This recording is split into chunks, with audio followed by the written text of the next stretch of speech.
কি ব্যাপার, তুমি এই সময়? তোমাকে উইশ করতে আসছি। মানে কি? তুমি তো কত চেষ্টা করছো, কোনোভাবে তোমার লাকটা ফেভার করছে না, তাই ভাবলাম আমি নিজে চলে আসি তোমাকে উইশ করার জন্য। এতদিন উইশ করনি? করেছি, তখন তো দূর থেকে করেছি। আজকে কাছে থেকে এসে তোমাকে উইশ করবো। তাছাড়া খুব বেশি কিন্তু সময়ও নেই, বাসা থেকে আমাকে বিয়ে শাদী দিয়ে দিবে, আকার ইঙ্গিতে কিন্তু তাই বোঝাচ্ছে। তোমার কিছু একটা করা খুব জরুরি। সত্যি সেই জন্য চলে এসছো?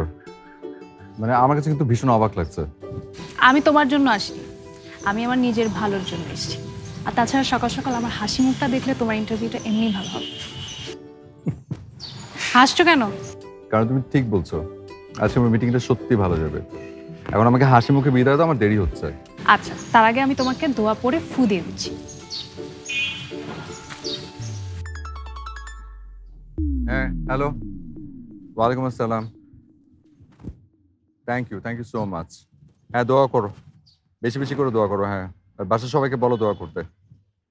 আচ্ছা, ঠিক আছে, ওকে। হ্যাঁ, থ্যাংক ইউ। ওয়ালাইকুম আসসালাম।